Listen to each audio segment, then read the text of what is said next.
प्रेम और प्यार पैदा किया जाता। हम आप परम सौभाग्यशाली हैं। ये अवसर हम लोगों को मिला हुआ। जो भी थोड़े बहुत वचन आपको सुनाए जाएं, उन वचनों को बड़े ध्यान के साथ सुनिएगा और समझने की कोशिश करिएगा। हम भी ये कोशिश करेंगे कि आपको सरल से सरल भाषा में समझाया जा सके। प्रेमी भाई बहनों, यह मनुष्य शरीर हम लोगों को बड़े सौभाग्य से प्राप्त हुआ।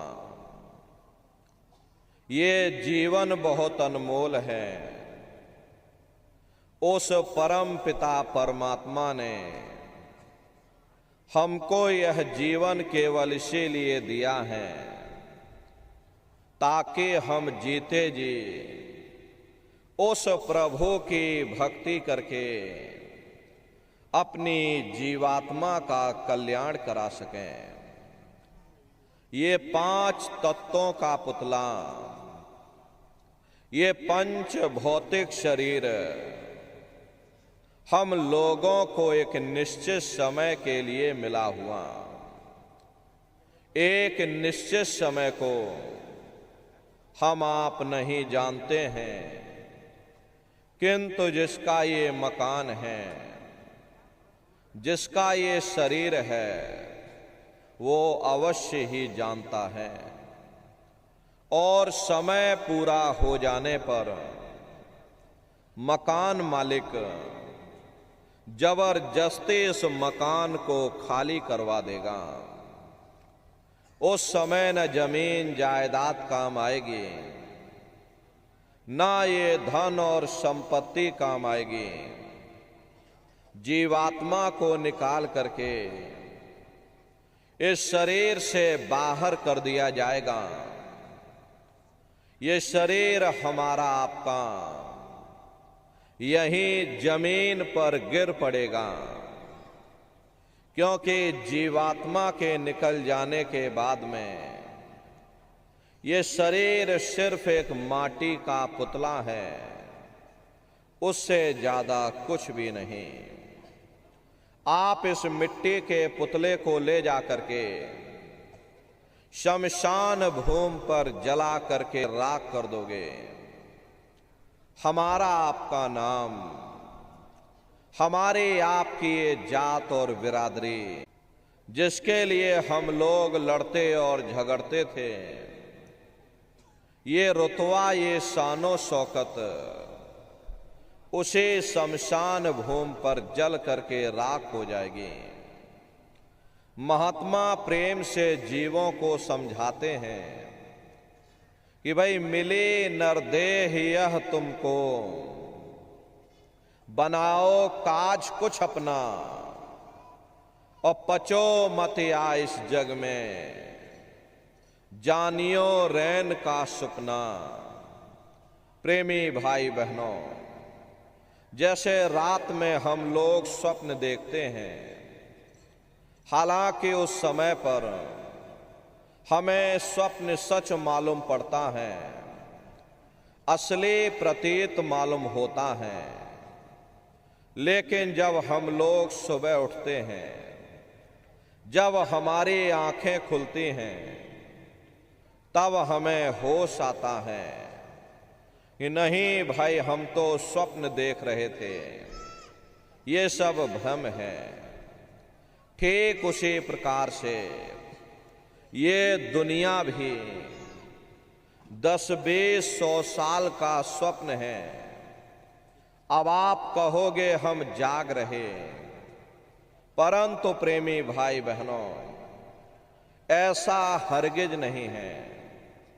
जिस दिन मौत का वक्त आएगा, हम लोग रोएंगे, हाय हाय करके चिल्लाएंगे कि हाय, हमने सारी जिंदगी यूं ही स्वप्न में गुजार दी। जागने का समय तो अभी आया था, जो कुछ करना था अभी करना था, लेकिन प्रेमी भाई बहनों, अब पछताए होत क्या जब चिड़िया चुग गई खेत। महात्मा प्रेम से जीवों को समझाते हैं कि भाई देह और ग्रेह सब झूठा, भरम में काहे को खपना, ये घर बार हमारा अपना नहीं, ये पराया देश है, ये संसार खाना है, ये सराय खाना है, ये मुसाफिर खाना है, ये शरीर भी तुम्हारा अपना नहीं है, ये भी काल का पिंजरा है, किराए का मकान है, पराया मकान है।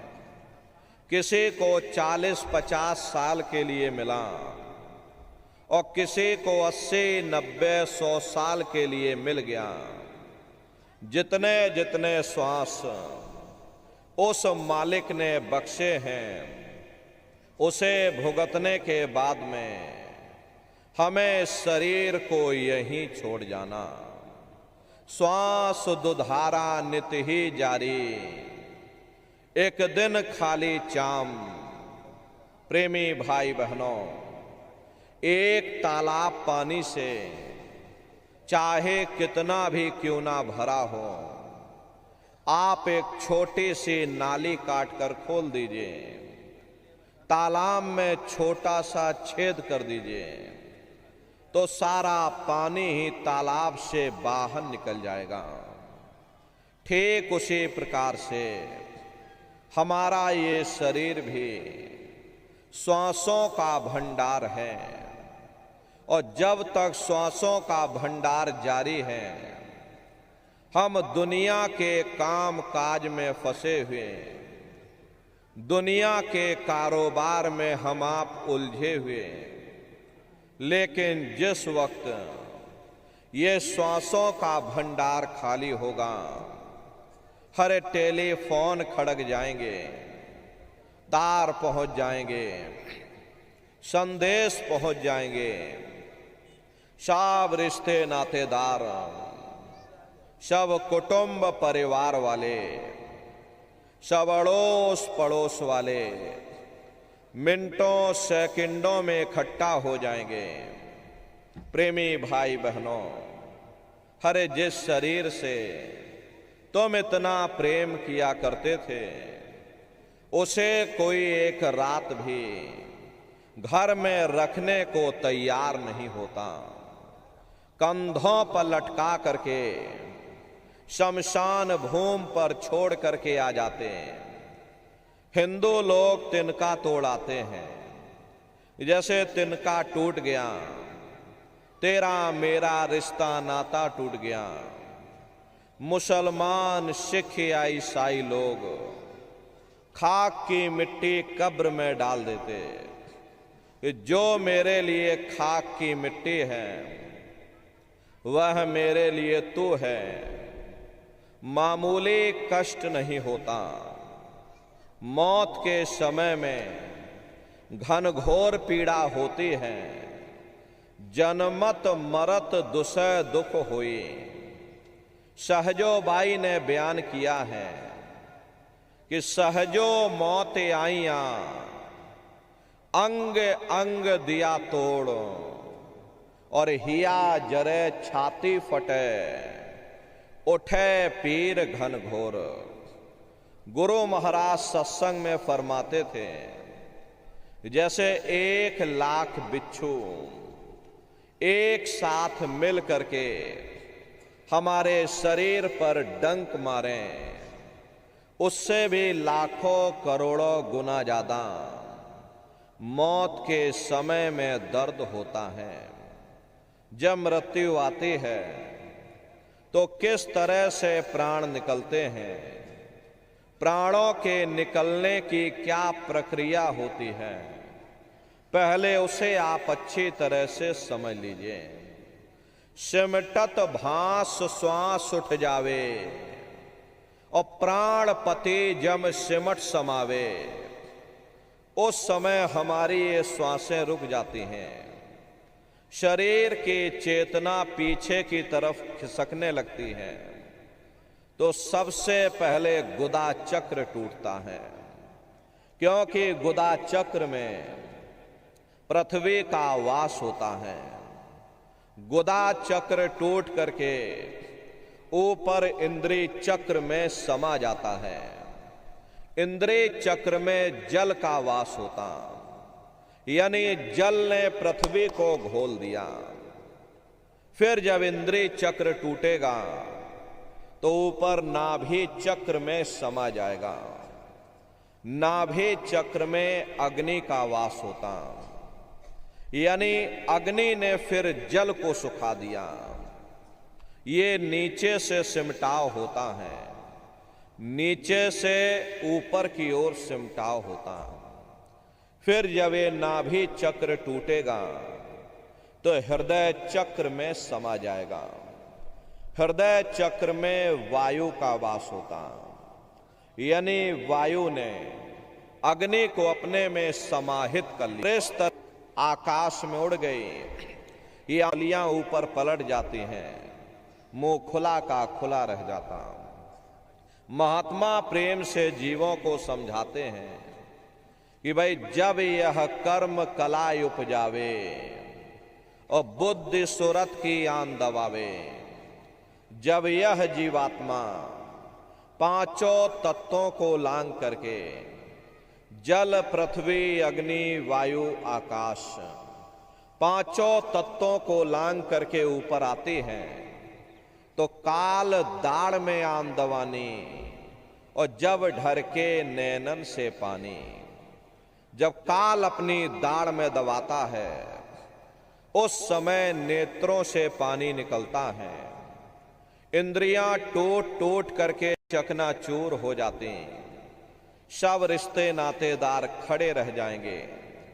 लगे टकटकी दिखे न भाई, वाहि समय को करे सहाय। उस समय जीव टकटकी लगाकर देखता है कि कोई मेरी मदद कर दे, कोई मेरी सहायता कर दे, कोई मुझे बचा ले। लेकिन प्रेमी भाई बहनों, सब नात रिश्तेदार खड़े रह जाते हैं, भाई बंधु सब देखते रह जाते हैं, डॉक्टर वैद्य और हकीम सब घेरे रह जाते, लेकिन उस समय आपको कोई बचा नहीं पाता। यमदूत आते हैं, प्राणों की डोरी को तोड़ देते हैं और जीवात्मा को खींच करके इस शरीर से बाहर कर दिया जाता। जैसे जीवात्मा शरीर से अलग हुई, ये शरीर हमारा मिट्टी हो जाता है। फिर इस मिट्टी को एक रात अपने घर में कोई रखने को तैयार नहीं होता। हरे आपके कितने भी सगे संबंधी क्यों ना हो, खास नात रिश्तेदार क्यों ना हो, लेकिन एक रात कोई घर में मिट्टी रखने के लिए तैयार नहीं होते। कहते भाई जल्दी करो जल्दी करो, अब इनकी शक्ल देखने में हमको डर लग रहा, जल्दी से बाजार से कफन खरीद के लाओ, जल्दी से लकड़ियां खरीद के लाओ, हरे जल्दी से चिता तैयार करो, इनको घर में से जल्दी से उठा ले जाओ और जला देना। ये जो घर में लत्ते पड़े हुए, हर इनके कपड़े लत्ते भी उठा ले जाओ, वहीं शमशान भूमि पर जला देना। जिस बिस्तर पर ये लेटे रहे, ये बिस्तर भी अशुद्ध हो गया। अब इनकी छुई हुई चीज हमको घर में एक नहीं चाहिए, इसलिए इनका बिस्तर भी उठा ले जाओ, वहीं शमशान भूमि पर जला देना। लेकिन उसने कोई सोने की अंगूठी पहनी होगी, गले में कोई सोने की चैन पहनी होगी, उसे धीरे से उतार करके जेब में रख लोगे। बस वही एक अशुद्ध नहीं होगा और बाकी सब अशुद्ध हो जाएगा। हरे महात्मा कहते हैं कि भाई कुटुंब परिवार मतलब का और बिना धन पास नहीं जाए। ये रिश्ते नातेदार, ये कुटुंब परिवार वाले, ये सब स्वार्थ के संगी साथी हैं। हरे प्रेमी भाई बहनों, आज तुम्हारी जेब में पैसा है तो सब जैसे तैसे तुमसे रिश्तेदारियां कायम कर लेंगे, लेकिन आज अगर जेब खाली हो जाए तो कोई किसी को याद करने वाला नहीं। 13 दिन बाद 13वीं मना दोगे, लड्डू पूड़ी पकवान बना करके खिला दोगे, फिर जाने वाले को कोई याद नहीं करता। अभी बूढ़े बुजुर्गों से पूछा जाए कि भाई क्या तुमको तुम्हारे माँ बाप की याद आती है, तो कहेंगे भाई नहीं आती। अरे क्यों नहीं आती? तुम्हारे माँ बाप थे, तुमको पाला पोसा बड़ा किया, खुद बेचारे भूखे रहे होंगे, तुम्हारा पेट पाला होगा, तुमको तुम्हारे माँ बाप की याद क्यों नहीं आती? क्योंकि तुम्हारे सामने तुम्हारे लड़के बच्चे हो गए, तुम्हारे नाती पोता पंती और संती हो गए, इसलिए तुम अपने माँ बाप की यादों को धीरे धीरे भूल, एक दिन सब तुमको भी भूल जाएंगे। कोई किसी को यहाँ याद करने वाला और धर्मराज की कचहरी में पेश कर दिया जाएगा। वहां पलक झपकते ही तुम्हारे अच्छे बुरे कर्मों का हिसाब किताब हो जाएगा। धर्मराज तुमको सजा सुना देंगे, ले जाओ इनको फलाने नरक में डाल दो, क्योंकि मैंने इनको मौका दिया था जब ये माँ के गर्भ में उल्टे लटके हुए थे, सिर इनका नीचे था और पैर इनके ऊपर थे। उस समय इन्होंने मुझसे प्रार्थना की थी कि हे मालिक, मुझे एक बार मौका दे दो, मुझे एक बार मनुष्य शरीर दे दो, हम भजन करेंगे, भक्ति करेंगे, हम अपनी जीवात्मा का कल्याण करेंगे।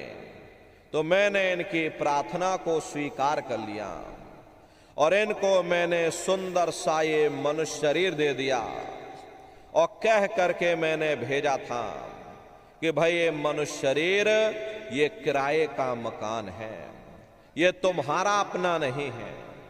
अगर ये तुम्हारा अपना होता तो हमेशा तुम्हारे पास रहता, ये तुम्हारा अपना नहीं, ये मैंने तुमको कुछ समय के लिए किराए का मकान दिया है। हाँ, तुम अपनी जीवात्मा को मेरे किराए के मकान में बैठा करके और मालिक की भक्ति करके अपनी जीवात्मा का कल्याण करा लेना। मैंने कुछ समय के लिए तुम सबको ये किराए का मकान दिया है। जब समय पूरा होगा तो मैं अपने सिपाहियों को भेजूंगा और उस समय पर तुम मेरे मकान को खाली कर देना। लेकिन इतना ध्यान रखना कि जैसा साफ सुथरा मैंने तुमको ये किराए का मकान दिया है, वैसा ही साफ सुथरा तुम मुझको वापस लौटाना। लेकिन इस किराए के मकान में बैठ करके इन्होंने अच्छे बुरे कर्म कर डाले। मेरे किराए के मकान को इन्होंने अपने कर्मों से गंदा कर दिया, इसलिए कर्मों की सजा इनको मिलेगी। ले जाओ इनको फलाने नरक में डाल दो। महात्मा कभी झूठ नहीं बोलते। हरे महात्माओं ने जब साधना किया और साधना करके जब ऊपर गए और ऊपर जा करके जब उन्होंने नरकों का हाल देखा, तो हमारी आपकी जानकारी के लिए उन्होंने धर्म ग्रंथों में लिख दिया कि लोह के खंभ तपत के माही और जहां जीव को ले चिपटाई, वहां लोहे के खंभे अग्नि से धधक धधक कर लाल हो रहे। ऐसे खोटे जीवों को उन खंभों में चिपकाया जाता है। जीव हाय हाय करके तड़फता है। तड़फ तड़फ जीव जुलम बुखारी, और तपत खंभ दुख उपजे भारी। असहनी वेदना होती है, असहनी दुख दर्द होता। जीव वहां रोता और चिल्लाता रहता। लाखों लाख योजन मील तक तुम्हारे रोने और चिल्लाने की आवाज जाती है, लेकिन प्रेमी भाई बहनों, वहां कोई तुम्हारी पुकार सुनने वाला नहीं, कोई तुम्हारी दर्द भरी आवाज को सुनने वाला नहीं। हरे महात्मा कहते हैं कि भाई नर के अनेक और हैं, कहाँ लग कहूं बखान। दुख भोगते यह जीव जो, जाने जो भोग समान। कहते भाई एक नरक नहीं, ऐसे वहां पर अनेकों अनेक नरक बने हुए, अलग अलग खोटे पाप कर्मों के वहां पर अलग। ये जीव अपने अपने कर्म के अनुसार अनंतों अनंत युगों तक, वर्षों अनंतों अनंत युगों तक जीव नरकों की यातनाओं को भोगता रहता। प्रेमी भाई बहनों, कुंभी नरक निदान्य है, और पड़े जीव जग जाए, सिर समेत डूबा रहे सदा नरक के माही। कुंभी कहते हैं घड़े के आकार का बड़ा विशाल नरक बना हुआ, दुनिया भर का मवाद उसमें भरा है, बड़ी भारी बदबू उसमें से आती है। जीवों को उसी में डाल दिया जाता। जब ही नरक से ऊपर काढ़े और तब ही ऊपर जूती जब मारे। जैसे ये जीव श्वास लेने के लिए अपने सिर को बाहर निकालता है, ऊपर यमदूत खड़े रहते हैं, नोकदार भालों से प्रहार कर देते हैं, और जीव फिर उसी में डूब जाता है, युगों युगों तक डूबा रहता। कुंभी नरक कल्प लोवासा, मुख में नरक नाक में श्वासा।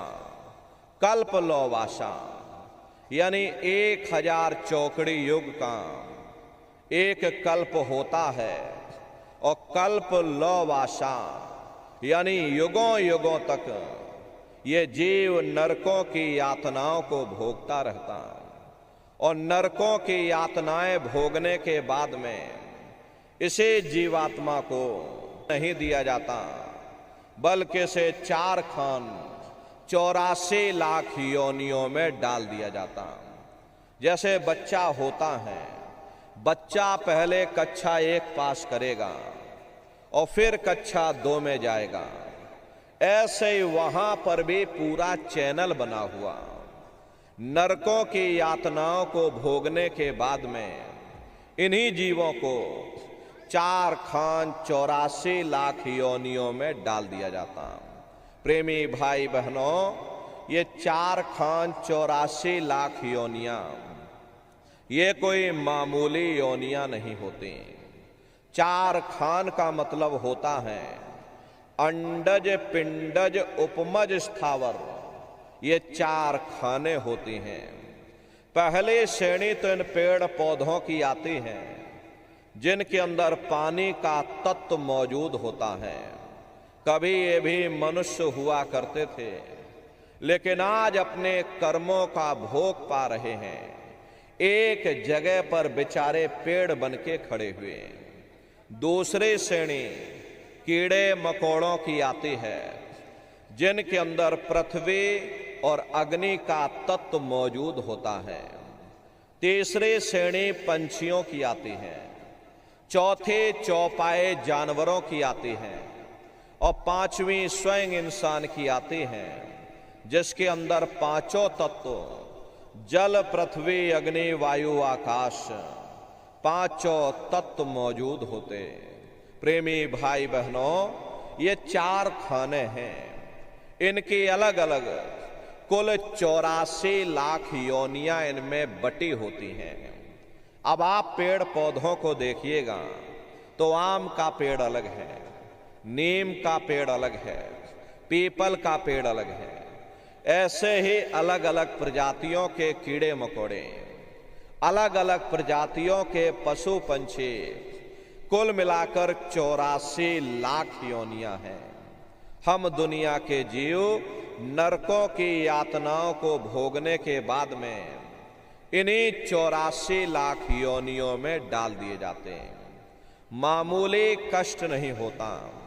अरे हमको आपको गर्मी लग गई तो हम लोग छाया में आ गए, सर्दी लग गई कंबल रजाई ओढ़ लिया, भूख लग गई रोटी खा ली, बीमार हो गए अस्पतालों में चले गए, अपना अपना इलाज करवा लिया। लेकिन देखो उन जानवरों को, क्या गर्मी, क्या सर्दी, क्या बरसात, एक एक रोटी के टुकड़े के लिए बेचारे दर बदर रोड पर भटकते रहते हैं। किसी का हाथ कट गया, किसी का पांव कट गया, किसी को जीते जी काट डाला, मुर्गी की गर्दन ही मरोड़ डाली। हर उनको भी दर्द होता है, उनको भी तकलीफ होती है, लेकिन वे बेचारे बेजुबान हैं, कुछ बोल नहीं पाते, कुछ बता नहीं पाते। हम लोगों के अंदर जुबान है, हम लोग बोल बता देते हैं, वे सिर्फ रोते और चिल्लाते रहते हैं। हर कौन उनकी पुकार सुनने वाला, कौन उनकी दर्द भरी आवाज को सुनने वाला, कौन सी अदालत में जाकर के वे बेचारे दरवाजा खटखटाएं, कौन मजिस्ट्रेट उनकी फरियाद को सुनेगा। प्रेमी भाई बहनों, कोई सुनने वाला नहीं। हरे मादा बिच्छू होते हैं, मादा बिच्छू की मौत कैसे होती? मादा बिच्छू जब अपने बच्चे को जन्म देती हैं तो उसी के बच्चे अपनी भूख को मिटाने के लिए अपनी मां की पीठ पर चढ़ जाते हैं और उसी के मांस को नोच नोच करके खाते हैं।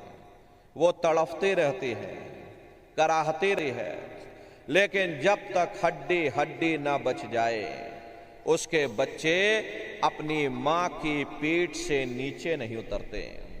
ऐसे न जाने कितने जीव जंतु इस संसार में भरे पड़े हुए दुख और कष्टों को सह रहे।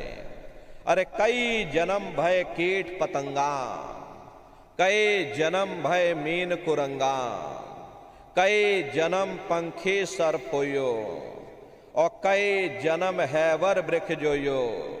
मिल जगदीश मिलन की वरिया और चिरंकार यह देश सजरिया। करोड़ों करोड़ युगों से हम आप नरकों की यातनाओं को भोगने के बाद में फिर कभी कीड़े पतंगों की योनि में, कभी पेड़ पौधों की योनि में, तो कभी पशु और पंछियों की योनि में भटका खाते हैं। प्रेमी भाई बहनों, 84 लाख योनियों की सबसे जो आखिरी योनि होती है वो गाय और बैल की योनि होती है। गाय स्त्री का रूप लेती है और बैल पुरुष का रूप लेते हैं। ये 84 लाख योनियों की सबसे आखिरी योनि यानी अंतिम पायदान होता है। उसके बाद तब जाकर के हम लोगों को दोबारा फिर से मनुष्य शरीर प्राप्त होता। इसीलिए कहा गया है कि बड़े भाग्य मानुष तन पाया और कोट जन्म जब भटका खाया। कोटान कोट जन्म जन्मांतरों तक अलग अलग योनियों में भटकने के बाद में तब बड़े सौभाग्य से हम लोगों को ये मनुष्य शरीर प्राप्त हुआ। लेकिन बड़े अफसोस की बात है, जैसे किसी को हीरा मिल गया, उसे हीरे की परख नहीं थी, उसने हीरे को गधे के गले में बांध दिया। ठीक उसी प्रकार से ये मनुष्य शरीर उत्तम से उत्तम है, लेकिन इंसान इसकी कद्र नहीं करता। खाने पीने ऐसो इशरत में अपने कीमती समय को और श्वासों की पूंजी को बर्बाद कर देता। महात्मा प्रेम से जीवों को समझाते हैं कि भाई बड़े सौभाग्य से तुम लोगों को ये मनुष्य शरीर मिला है। अरे बड़े से बड़े देवी और देवता भी इस मनुष्य शरीर को पाने के लिए तरसते हैं, क्योंकि उन नरकों से और इन 84 से निकलने का केवल एक ही दरवाजा है, वह केवल मनुष्य का शरीर है। इसे मनुष्य रूपी मंदिर में बैठ करके हम उस परमात्मा की भक्ति कर सकते हैं। इसीलिए संतों महात्माओं ने इस पंच भौतिक शरीर को सच्चा हरि मंदिर कहकर याद किया कि हरि मंदिर यह शरीर है और ज्ञान रतन प्रकट होए, ये असली हरि मंदिर है।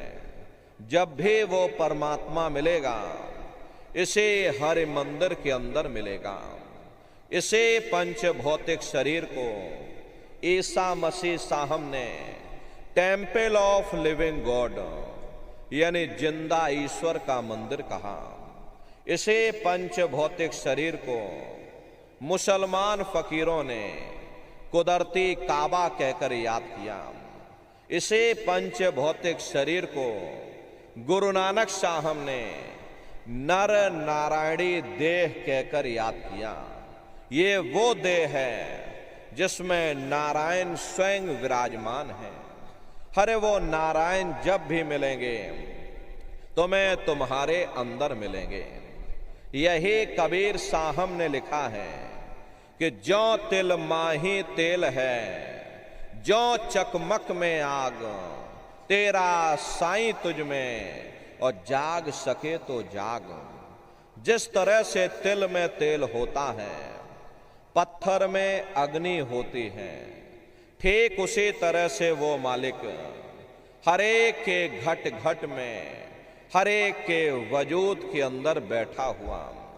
यही संत भीखा साहब ने फरमाया कि भाई भीखा भूखा को नहीं और सबकी गठरी लाल, गिरह खोल नहीं जानसी ताते भय कंगाल।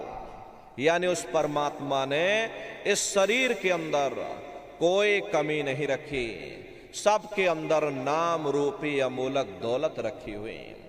यही आपकी धर्म पुस्तकों में भी लिखा है, करे मोको का धूड़े रे बंदे, मैं तो तेरे पास में, और ना तीरथ में ना मूरत में, मैं तो हूं विश्वास में। ना मैं तीरथ में मिलूंगा, ना मैं मूरत में मिलूंगा, ना मैं अन्य किसी कर्म कांड में मिलूंगा, ना मैं ग्रंथों में मिलूंगा, ना मैं पोथियों में मिलूंगा, ना मैं किताबों में मिलूंगा। चाहे सारी उम्र बैठ करके तुम अखंड रामायण पढ़ते रहो, अरे मैं जब भी मिलूंगा तो मैं तुम्हारे अंदर मिलूंगा।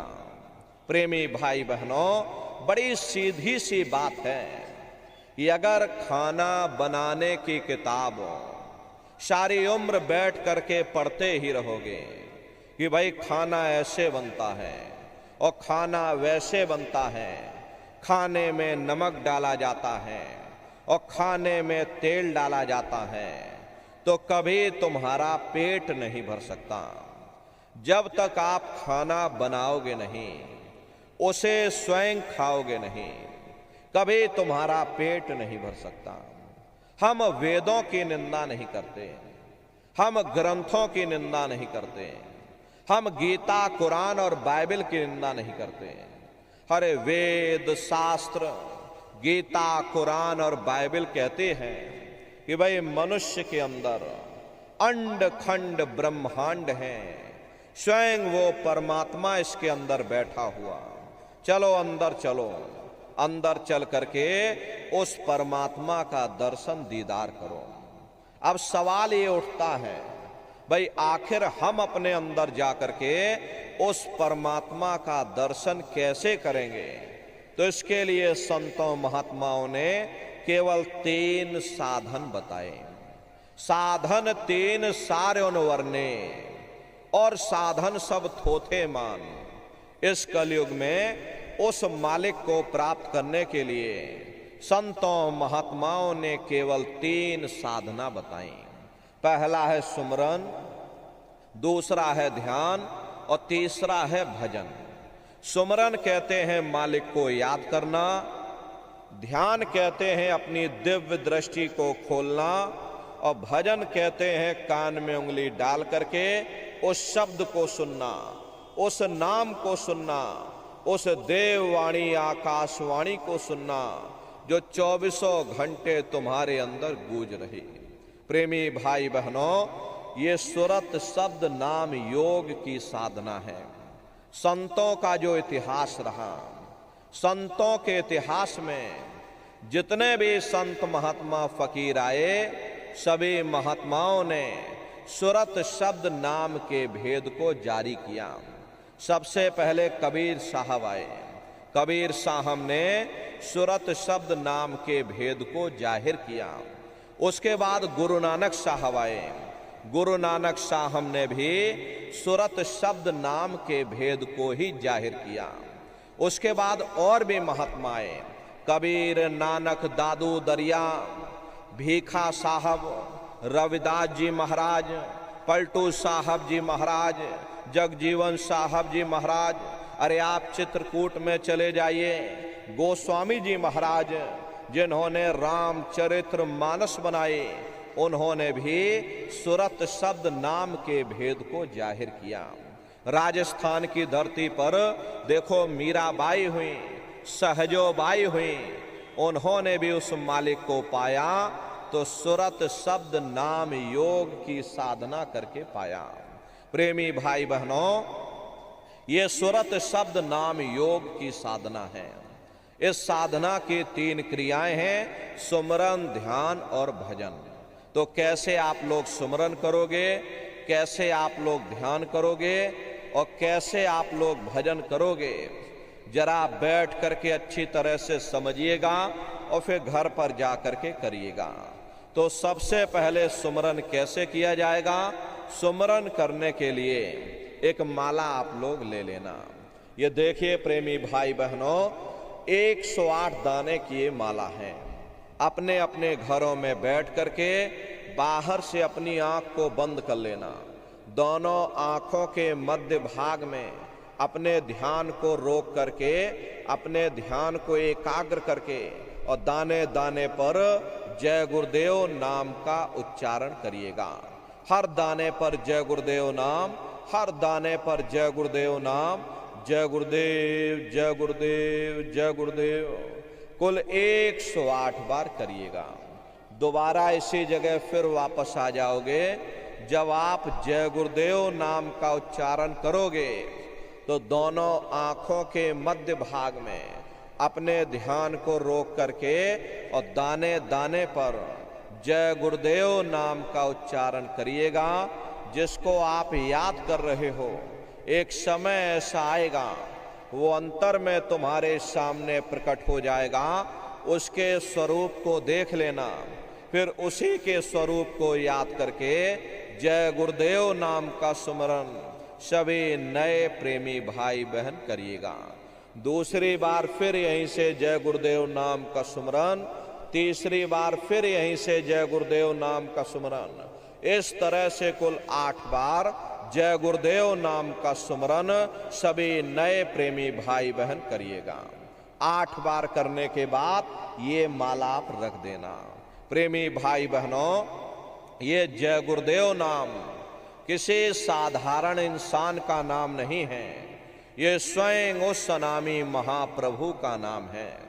समय समय पर संत महात्मा अपने अपने समय पर आकर के अपनी साधना के द्वारा उस मालिक के नाम को सिद्ध करते हैं, उस मालिक के नाम को जगाते हैं। जैसे कबीर साहब आए, कबीर साहब ने साहिब नाम सिद्ध किया। गुरु नानक साहब आए, गुरु नानक साहब ने वाह गुरु नाम सिद्ध किया। गोस्वामी जी महाराज आए, गोस्वामी जी महाराज ने राम नाम सिद्ध किया। मीराबाई आई, मीराबाई ने गिरधर नाम सिद्ध किया। इसी तरह से हमारे गुरु महाराज जय गुरुदेव नाम सिद्ध करके गए। जय गुरुदेव नाम का जहाज लगा कर गए। अगर इस जहाज पर सारी दुनिया बैठेगी, ये जहाज सारी दुनिया को पार करेगा।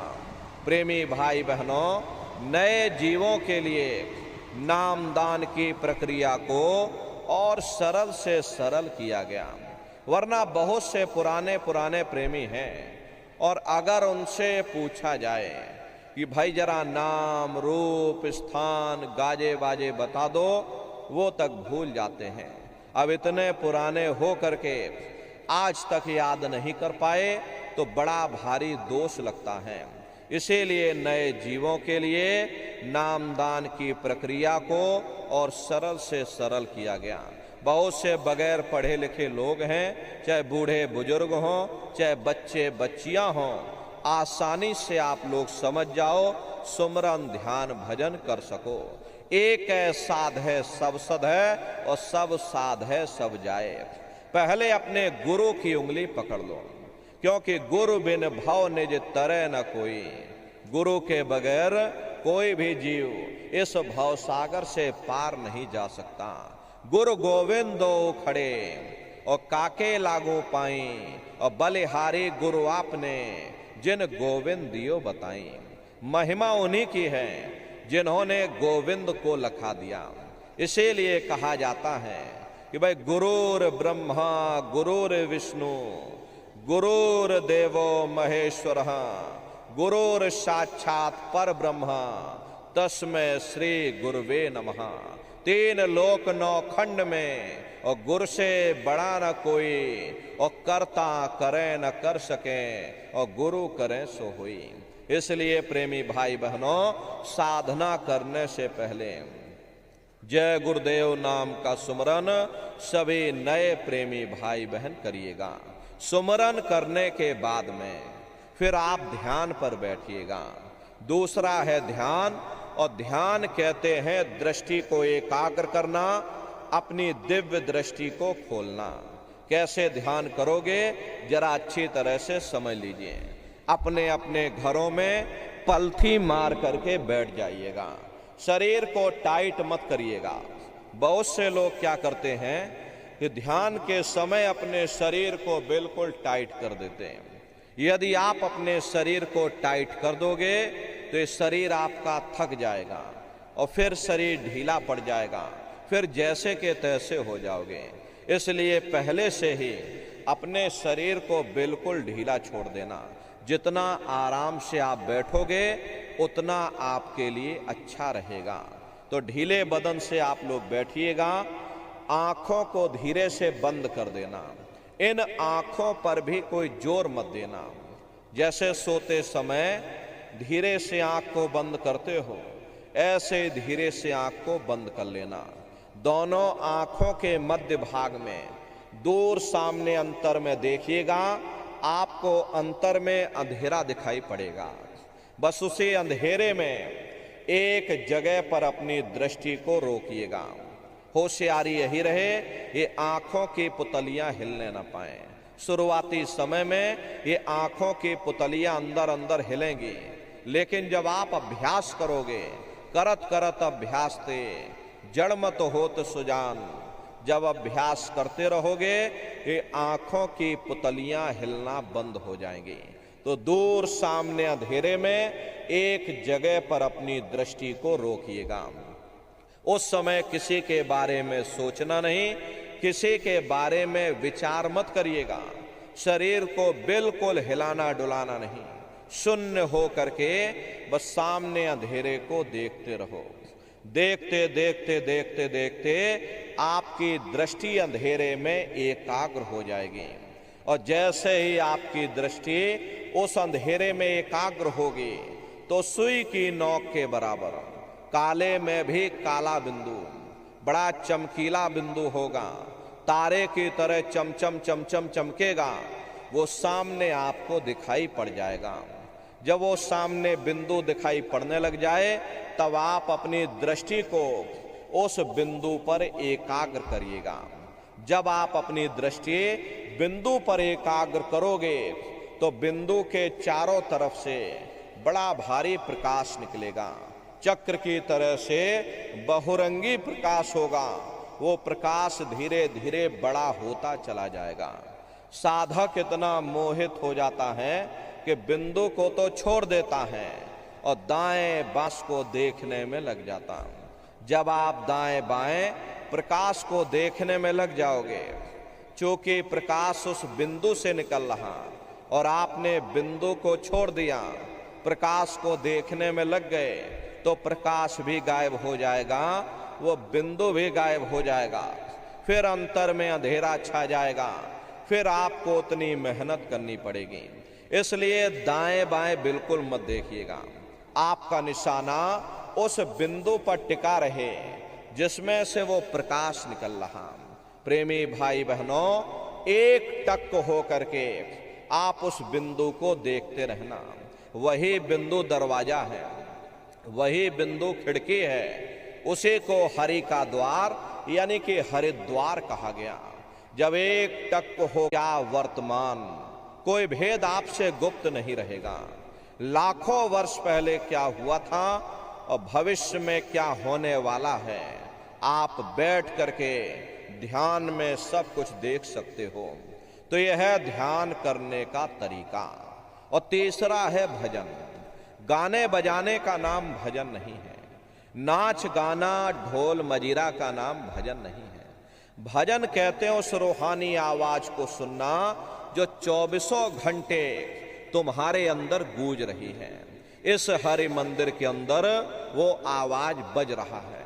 तो कैसे भजन करोगे, जरा अच्छी तरह से समझिएगा। ये दोनों उंगली कानों में डाल करके ये कानों को बंद कर लेना। कान इसीलिए बंद किए जाते हैं ताकि बाहर की कोई आवाज हमको सुनाई ना पड़े। अपनी सुविधा से बैठिएगा। कुर्सी पर चाहे कुर्सी पर बैठ जाओ, सोफे पर चाहे सोफे पर बैठ जाना, या कोई तकिया इस तरह से रख लेना और दोनों कोहनियां रख करके दोनों उंगली कानों में डाल करके ये कानों को बंद कर लेना। बहुत सी हमारी माताएं बहनें हैं या बूढ़े बुजुर्ग हैं, अरे भाई आपके घुटनों में दर्द होता होगा या रीढ़ की हड्डी में दर्द होता होगा, अब आप बैठ करके नहीं कर पाते हो तो आप लेट करके करिएगा। ऐसे सीधे लेट जाना और लेटे लेटे आंख और कान को बंद कर लेना। मतलब तो आंख और कान को बंद करना है, चाहे आप लेट करके करो या चाहे आप बैठ करके करो। यही कहा गया है कि भाई आंख कान मुख बंद कराओ, अनहद झिंगा शब्द सुनाओ। यानी पहले अपनी आंख को बंद करो, अपने मुख को बंद करो, दोनों उंगली कानों में डाल करके ये कानों को बंद कर लो और ऊंचे से ऊंचा ध्यान दे करके उस आवाज को सुनने की कोशिश करो। प्रेमी भाई बहनों, जब आप अपने कानों को बंद करके ऊंचा ध्यान दे करके गौर से सुनोगे तो आपको अंतर में ऐसा अनुभव होगा कि कहीं सीटी जैसी आवाज हमारे कानों में बज रही। टी, इस तरह से सीटी जैसी आवाज शुरू में आप सभी को सुनाई पड़ेगी। करना कुछ नहीं है, लेटे हो चाहे बैठे हो, बस आप उस आवाज को सुनते रहना और सुनते सुनते उसी में लीन हो जाओ। जब आप उसमें लीन हो जाओगे तो कुछ समय बाद में दोबारा आपको अनुभव होगा कि कहीं बड़ी दूर से एक महीन आवाज, घंटे और शंख की आवाज हमारे कानों में बज रही है। जैसे मंदिरों में घंटियां बजती हैं, टन टन टन, तो बाहर तो आपने नकल किया है। महात्माओं ने कहा था ये शरीर तुम्हारा सच्चा हरि मंदिर है। इसे हरि मंदिर के अंदर 24 घंटे वो घंटे और शंख की आवाज हो रही। उसी घंटे शंख की आवाज को महात्माओं ने शब्द कहा। आपकी धर्म पुस्तकों में लिखा है कि पोथी पढ़ पढ़ जग मुआ, पंडित भया न कोई, और 2.5 अक्षर प्रेम का, पढ़े सो पंडित हुई। दुनिया वाले कहते हैं कि 2.5 अक्षर का मतलब प्रेम है। प्रेम नहीं है, प्रेम में तो मात्रा लगी हुई है। यहां पर जिस 2.5 अक्षर का वर्णन उन महात्माओं ने किया था वो है शब्द, शा, आदा, बा और दा। उसी शब्द को महात्माओं ने नाम कहा। कलयुग जोग न यज्ञ न ज्ञाना, एक आधार नाम गुण गाना। कलयुग में न जोग है, न यज्ञ है, न ज्ञान है। कलयुग में क्या है? कलयुग केवल नाम आधारा, और सुमेर सुमेर नर उतरहि पारा। कलयुग में केवल नाम का आधार है। वो नाम तुम्हारे अंदर 24 घंटे गूंज रहा है। तो उसी घंटे संग की आवाज को महात्माओं ने शब्द या नाम कहा। उसी घंटे संग की आवाज को मुसलमान फकीरों ने कलमा कहा। उसी घंटे संग की आवाज को ईसा मसीह साहब ने वर्ड या लागश कहकर याद किया। उसी घंटे संग की आवाज को गुरु नानक साहब ने अनहद वाणी कहकर याद किया। चीन में जो महात्मा हुए उन्होंने इसको ताओ कहकर याद किया, और हिंदू महात्माओं ने इसे देववाणी, आकाशवाणी कहकर याद किया। उन अलग अलग महात्माओं ने अपनी अपनी भाषा में हम लोगों को समझाने की कोशिश की है कि भाई वो घंटे संग की आवाज तुम्हारे सब के अंदर गूंज रही, वो आपको सुनाई पड़ेगी। लेकिन शुरुआती समय में आपको ऐसा मालूम पड़ेगा कि कहीं बड़ी दूर पर घंटियां बज रही, टन टन टन, लेकिन सुनाई हर एक को पड़ेगी। प्रेमी भाई बहनों, जब घंटे और शंख की आवाज आपको सुनाई पड़ने लग जाए तब आप सीटी की आवाज को छोड़ देना और घंटे शंख की आवाज को पकड़ लेना, उसको आप सुनने लग जाना। जब आप उसको सुनने लग जाओगे तो वो आवाज धीरे धीरे बढ़ना शुरू होगी, और बढ़ते बढ़ते इस कदर बढ़ेगी कि आपके रोम रोम में घंटे और शंख की आवाज गूंजने लग जाएगी। बड़ी घनघोर आवाज होती है, बड़े मधुर वो आवाज होती है। ये जो दुनिया के गाने और संगीत आप लोग सुनते हो, उस रूहानी संगीत के सामने ये दुनिया के संगीत कुछ नहीं है। जब आप उस रूहानी संगीत को सुनोगे, इतना भारी आनंद आपके ऊपर छा जाएगा, इतनी खुशी आपको होगी, अरे ऐसा नशा आपके ऊपर चढ़ जाएगा या आप सारी दुनिया को ही भूल जाओगे, इतना आप उस आवाज में खो जाओगे। प्रेमी भाई बहनों, शंकर भगवान को वही नशा चढ़ा था। शंकर भगवान कोई गांजा भांग नहीं पीते थे। ये तो हमने आपने शंकर भगवान को भी बदनाम कर दिया कि शंकर भगवान गांजा भांग पीते थे तो चलो हम भी गांजा भांग पिएंगे। लेकिन ऐ नन्नारियों, शंकर भगवान ने कभी गांजा भांग नहीं पिया। शंकर भगवान जिस नशे में लीन रहते थे वो नाम का नशा था, वो ध्यान का नशा था, वो भक्ति का नशा था। जब आप उस आवाज को सुनोगे तो आपको भी वो नशा चढ़ जाएगा, क्योंकि उस आवाज में चुंबक है। जब आप उस आवाज को सुनोगे तो वो आवाज आपको अपनी ओर खींचेगी, और जब खिंचाव होगा तो जीवात्मा का फैला हुआ प्रकाश ये 9 दरवाजों से सिमटने लगेगा। अब ये 9 दरवाजे कौन कौन से हैं? देखो प्रेमी भाई बहनों, अच्छी तरह से समझिएगा, ये बहुत बड़ा विज्ञान है। दुनिया का विज्ञान जब समाप्त हो जाएगा तो ये विज्ञान प्रारंभ होगा। तो 9 दरवाजे कौन कौन से हैं? 2 आंख, 2 कान, 2 नाक के सुराख, 1 मुंह और 2 मलमूत्र का रास्ता। ये शरीर के 9 दरवाजे हैं। सबसे पहला दरवाजा गुदा चक्र आता है। गुदा चक्र में गणेश जी वास करते हैं। गणेश जी वहाँ के मालिक हैं। ये 4 दल का कवल है। यहाँ पर पृथ्वी तत्व पाया जाता है। उसके ऊपर इंद्रिय चक्र आता है। इंद्रिय चक्र में ब्रह्मा जी वास करते हैं। ये 6 दल का कवल है। यहां पर जल तत्व पाया जाता है। उसके ऊपर ये नाभि चक्र आता है। नाभि चक्र में विष्णु जी वास करते हैं। ये 8 दल का कवल है। यहां पर अग्नि तत्व पाया जाता है। उसके ऊपर ये हृदय चक्र आता है। हृदय चक्र में शिव जी वास करते हैं। ये 12 दल का कवल है। यहां पर वायु तत्व पाया जाता है। हरे वास तो वो ऊपरी मंडलों में करते हैं, लेकिन उनका प्रकाश, उनकी किरणें इन सभी चक्रों पर पड़ती हैं। उसी के ऊपर एक कंठ चक्र आता है। यहाँ पर आद्या महाशक्ति की किरणें पड़ती हैं। ये 16 दल का कवल है। और आप सबसे ऊपर, तुम्हारी जीवात्मा सबसे ऊपर दोनों आंखों के मध्य भाग में बैठी है, जहां पर देवियां बिंदी लगाती हैं और पुरुष जहां पर टीका लगाते हैं। ये बिंदी और टीका यहाँ पर हम लोग इसीलिए लगाते हैं क्योंकि यहीं पर हमारी जीवात्मा बैठी है, उसका श्रृंगार किया जाता है। तो ये 10वां द्वार है जहां पर तुम्हारी जीवात्मा बैठी हुई।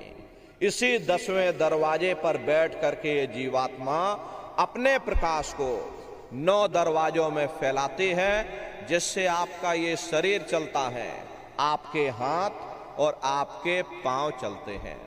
जब आप भजन करोगे और घंटे शंख की आवाज को सुनोगे तो उस आवाज में चुंबक है। वो आवाज आपको अपनी ओर खींचेगी और जब खिंचाव होगा तो जीवात्मा का फैला हुआ प्रकाश ये 9 दरवाजों से सिमट करके यहीं 10वें दरवाजे पर इकट्ठा हो जाएगा। और जैसे ही सारी चेतना, सारी शक्ति यहाँ पर इकट्ठी हुई, तुरंत शब्द जीवात्मा को खींच करके इस शरीर से बाहर कर देगा। फिर आप अपनी आंखों से देखिएगा कि हमारा शरीर ये है और हम ये खड़े हैं। आप अपने शरीर से अलग हो जाओगे। जैसे चिड़िया होती है, चिड़िया घोंसले से निकल करके और आसमानों की उड़ान भरती है और शाम को फिर अपने घोंसले में आ जाती है।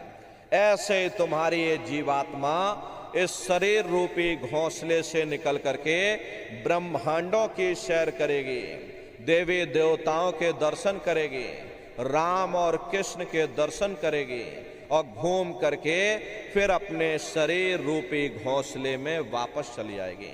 प्रेमी भाई बहनों, हरे ब्रह्मा विष्णु महादेव जिनकी सारी दुनिया पूजा करती है, अरे आप सभी लोग ब्रह्मा विष्णु महादेव की पूजा करते हो, लेकिन कभी आपने विचार नहीं किया भाई जिनकी हम सभी लोग पूजा करते हैं, आखिर ये हैं कौन? ये कहाँ पर रहते हैं? ये क्या काम करते हैं? इनके माँ बाप कौन हैं? राम कौन है? कृष्ण कौन है? ईश्वर कौन है? ब्रह्म कौन है? पार ब्रह्म कौन है? ये लोग कहाँ पर रहते हैं? तो जरा संक्षिप्त में आप समझिएगा, क्योंकि अगर हम इसका वर्णन करेंगे तो लाखों वर्ष हमको लग जाएंगे, एक लोक का वर्णन नहीं हो पाएगा। इतने विशाल लोक ऊपर बने हुए, लेकिन संक्षिप्त में हम आपको बता रहे कि किन किन मंडलों को पार करते हुए तुम्हारी ये जीवात्मा अपने 5वें मंडल पर यानी कि सचखंड में पहुंचेगी। प्रेमी भाई बहनों, जब आप भजन करोगे और घंटे शंख की आवाज को पकड़ करके जब आप शरीर रूपी घोंसले से बाहर निकल जाओगे तो उसी घंटे शंख की आवाज को पकड़ करके ये जीवात्मा ब्रह्मांडों की चढ़ाई करती है। पलक झपकते यह जीवात्मा खरबों योजन ऊपर चली जाती है। ये चांद सूरज सितारों को पार करने के बाद सबसे पहले जो आपको लोक मिलेगा उसे महात्माओं ने शिवलोक कहा। शिवलोक वो तमोगुणी स्थान है। वहां के मालिक शिव जी हैं, वो पार्वती जी के साथ उस लोक में विराजमान हैं। शिव जी का दर्शन करने के बाद फिर जब आप ऊपर चढ़ोगे उसी के ऊपर ब्रह्मा जी का लोक आएगा। ब्रह्मा जी का लोक वो रजोगुणी स्थान है। वहां के मालिक ब्रह्मा जी हैं, वो गायत्री सावित्री और सरस्वती के साथ उस लोक में विराजमान हैं। और ब्रह्मा जी का दर्शन करने के बाद फिर घंटे शंख की आवाज को पकड़ करके फिर जब आप ऊपर चढ़ोगे, उसी के ऊपर विष्णु लोक आएगा। विष्णु लोक वो सतोगुणी स्थान है, वहां के मालिक विष्णु जी हैं। उनका बड़ा मनमोहक स्वरूप है। उनकी 4 भुजाएं हैं और चारों भुजाओं में शंख, गदा, पद्म और चक्र सुशोभित हैं। और आप क्षीर सागर में लक्ष्मी जी के साथ विराजमान हैं। ये तीनों देवता ब्रह्मा, विष्णु और महादेव अपने अपने लोक में बैठ करके राज कर रहे हैं। एक रचयिता है जो जीवों को रचता है, एक पालनहार है जो जीवों को पालता है, और एक संहार करता है जो जीवों को नष्ट कर देता है। एक का काम है घड़े को बनाना, एक का काम है घड़े की सुरक्षा करना, और एक का काम है घड़े को फोड़ देना। इनकी जो माता हैं वो आद्या महाशक्ति हैं। ब्रह्मा, विष्णु, महादेव लोक के ऊपर वो आद्या महाशक्ति का लोक आता है। और उसी लोक को पार करने के बाद सबसे पहला देश पड़ता है, या यूं कह लीजिए कि पहली राजधानी पड़ती है, जैसे महात्माओं ने सहस दल कवल कहा, वो राजधानी है। ये ब्रह्मा, विष्णु, महादेव के जो लोक हैं उस राजधानी के अंतर्गत आने वाले जिले हैं। आप इस तरह से समझिएगा, जैसे आपके उत्तर प्रदेश की राजधानी ये लखनऊ है और लखीमपुर खीरी आपका जिला है, इसी तरह प्रेमी भाई बहनों वो सहस दल कवल राजधानी है। राजधानी का जो मालिक है वो निरंजन भगवान है। ये ब्रह्मा, विष्णु, महादेव ये निरंजन भगवान के ही पुत्र हैं, और ये आद्या महाशक्ति ये निरंजन भगवान की अर्धांगिनी हैं। और निरंजन भगवान स्वयं तीनों लोकों के मालिक हैं। उन्हीं को त्रिलोकीनाथ कहा जाता है। हिंदू उन्हीं को परमात्मा कहते हैं, मुसलमान उन्हीं को खुदा कहते हैं, ईसाई उन्हीं को गॉड कहते हैं। ये जल एक है। जल को चाहे आप पानी कह लो, चाहे आप नीर कह लो, या चाहे आप वाटर कह लो। इसी तरह प्रेमी भाई बहनों वो परमात्मा एक है। हम लोग लफ्जों के झगड़े में उलझे हुए हैं। घंटे और शंख की आवाज जो हर इंसान के अंदर गूंज रही है, वो आवाज उन्हीं के मुखार बिंद से हो रही है। निरंजन भगवान का जो स्वरूप है वो ज्योतिष स्वरूप है। 1000 बाती की अखंड ज्योति वहां पर बराबर जल रही। हम आप मंदिरों में ज्योत जलाते हैं, ये तो हम आप उसकी नकल करते हैं। महात्माओं ने आपको चिन्ह बता दिया कि भाई उनका ऐसा स्वरूप है, तो हम लोग यहाँ पर नकल करने लगे। अरे इस ज्योत में तेल की जरूरत पड़ती है और बाती की जरूरत पड़ती है, लेकिन वो अखंड ज्योति वहां पर ऐसी जल रही जिसमें ना तेल की जरूरत है और ना बाती की जरूरत है। पलटू साहब ने जिक्र किया है कि उल्टा कुआ गगन में तिस्मय जरे चिराग, और तिस्मय जरे चिराग बिना रोगन बिन बाती, और 6 ऋतु 12 मास जरत रहे दिन राती, और सतगुर मिले जो होए ताहि की नजर में आवे, और बिन सतगुर नहीं कोई वाह को दर्शावे। वो अखंड ज्योति ऐसे है जिससे पूरा ब्रह्मांड प्रकाशवान हो रहा। जितनी भी अवतारी शक्तियां आई, राम आए, राम को वहीं से नीचे उतारा गया। इसीलिए उस देश को अयोध्या नगरी या कौशलपुर देश भी कहा गया। अरे गोस्वामी जी महाराज जब साधना करके वहां पहुंचे, तभी गोस्वामी जी महाराज ने रामचरित्र मानस में लिख दिया।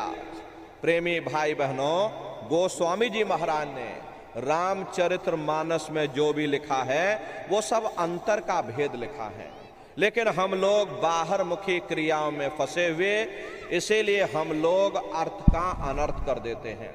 तो गोस्वामी जी महाराज ने देखिए जब साधना किया और साधना करके जब ऊपर गए, तब गोस्वामी जी महाराज ने रामचरित्र मानस में लिख दिया कि मुद्यों नैन त्रिशत में भयो पुन चितवत कौशलपुर गयो, जब मैंने अपने बाहर की आंख बंद की, मेरी अंतर की आंख खुल गई और मैं क्या देख रहा हूं, मैं कौशलपुर देश में पहुंच गया। मोहे विलोक राम मुस्काई, मुझे देख करके राम भगवान प्रसन्न हो गए। उन्होंने ऊपर जाने का मुझे रास्ता दे दिया।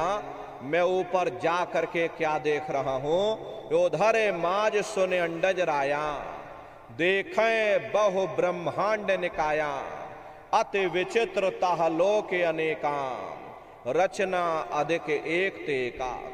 विचित्र विचित्र भांत के वहां पर लोग बने हुए, एक से बढ़कर एक सुंदर सोने के वहां पर महल बने हैं जिनकी शोभा अवर्णीय है। प्रेमी भाई बहनों, वो असली अयोध्या नगरी है, वो राम भगवान का असली देश है। जब आप वहां पर पहुंचोगे और वहां की रचनाओं को देखोगे, देखते रह जाओगे, ये क्या ईश्वर की लीला है, कैसी उसकी कारीगरी है, अनंत उसकी सत्ता है, अनंत ही उसका प्रकाश है। और उसी आनंद को पाकर के बड़े बड़े राजे महाराजाओं ने अपने राजकाज पर ठोकरें मार दी और जंगलों में जाकर के नंगे हो करके नाचने लगे। इतना आनंद, इतनी खुशी उन साधकों को होती है। मीराबाई को जब ये दौलत मिल गई तो मीराबाई ने राजपाट छोड़ दिया और मीराबाई कहने लगी कि मैं मिल जाए पाए पीऊ अपना, तब मेरे पीर बुझानी, और मीरा सुरत शब्द सहलानी। कबीर साहब को जब ये दौलत मिल गई और अन्य महात्माओं को जब ये दौलत मिल गई, उन्होंने जब ऊपर चढ़ करके देखा तो कलम तोड़ करके लिख दिया, ये अचरज देखा भारी साधो, अचरज देखा भारी रे, और बिना बजाए निस्दिन बाजे, घंटा शंख नगारी रे, और बहरा सुन सुन मस्त होते है, तन की खबर बिसारी रे, और बिन भूमि के महल बना है, तामे जो तो जारी रे, अंधा देख देख सुख पावे, और बात बतावे सारी रे, और जीता मरकर फिर जी जावे, बिन भोजन बलधारी रे, और ब्रह्मानंद संत जन बिरला, कोई समझे बात हमारी रे। प्रेमी भाई बहनों, वो असली अयोध्या नगरी है, वो राम भगवान का देश है। राम जी का दर्शन करने के बाद फिर तुम्हारी ये जीवात्मा दूसरे मंडल के शब्द को पकड़ करके दूसरे मंडल की चढ़ाई करेगी। प्रेमी भाई बहनों, दूसरे मंडल का शब्द आपको पहले मंडल पर सुनाई पड़ेगा। जब ध्यान ऊपर लगाओगे तो दूसरे मंडल का शब्द ऊपर से नीचे की तरफ सुनाई देगा, और जब आप उस आवाज को पकड़ लोगे, वो आवाज आपको फिर दूसरे मंडल की तरफ ले जाएगी। श्याम तज श्वेत को गहना, और सुरत को तान धुन सुनना, और बंक के द्वार धस बैठो, और त्रिकुटी जाए कर लेना। उसी के ऊपर दूसरा देश आता है, जैसे महात्माओं ने त्रिकुटी देश कहा। वहां के जो मालिक हैं वो ब्रह्म हैं, वहीं से मन और माया की उत्पत्ति हुई। वहीं से तीन गुण, रजोगुण, तमोगुण, सतोगुण, तीनों गुणों की उत्पत्ति वहीं से हुई। ये जो आपके वेद हैं, अरे वेदों को सारी दुनिया पढ़ती है, वेदों की भी उत्पत्ति उसी स्थान से हुई है। महात्मा कहते हैं कि भाई त्रिकुटी महल में विद्या सारा, धनहर गरजे बजे नगारा, और लाल वरन सूरज उजियारा। वहां पर दो धुने, बादलों की गर्जन और मृदंग की आवाज उस लोक में गूंजती रहती है। जैसे पहले स्थान पर राम भगवान के देश में घंटे और शंख की आवाज गूंजती है, ऐसे ही दूसरे मंडल पर यानी कि ब्रह्म के देश में बादलों की गर्जन और मृदंग वहां पर बजता रहता। ओम का जाप बराबर वहां होता रहता। ब्रह्म का जो स्वरूप है, लाल वरण सूरज उजियारा। ये सूरज कुछ नहीं है, ऐसे तुम लाखों लाख सूर्य इकट्ठे करोगे तो वहां का एक सूर्य बनेगा। प्रेमी भाई बहनों, ब्रह्म का जो स्वरूप है वो सुबह के लाल सूर्य के समान है, इसीलिए वहां का पूरा ब्रह्मांड लाल है। जहां तक आपकी निगाह जाएगी ब्रह्म देश में चारों तरफ आपको लाल ही लाल नजर आएगा। महात्मा जब साधना करके वहां पहुंचे तभी महात्माओं ने लिख दिया कि लाली मेरे लाल की, और जित देखो तो लाल, और लाली देखन में गई मैं भी हो गई लाल। वो पूरा ब्रह्मांड ही लाल है। तो जितने साधक वहां पहुंच जाते हैं उन सभी को योगेश्वर कहा जाता है।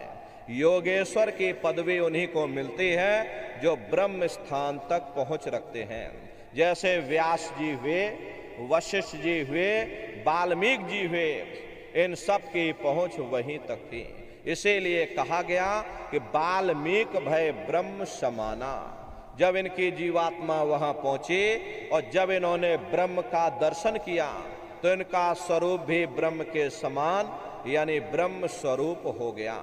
तो जितने साधक वहां पहुंच जाते उन सभी को योगेश्वर कहा जाता है।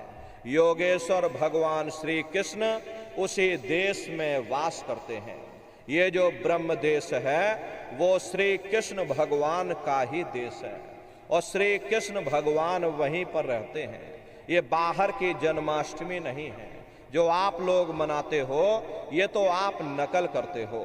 महात्माओं ने कहा था भाई सही मायने में तुम जन्माष्टमी कब मनाओगे?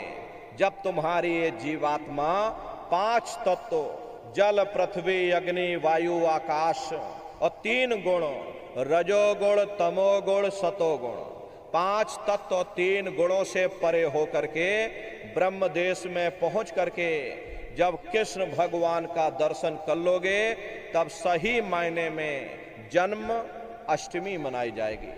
वहां कृष्ण भगवान का दर्शन करने के बाद फिर तुम्हारी ये जीवात्मा तीसरे मंडल के शब्द को पकड़ करके तीसरे मंडल की चढ़ाई करेगी।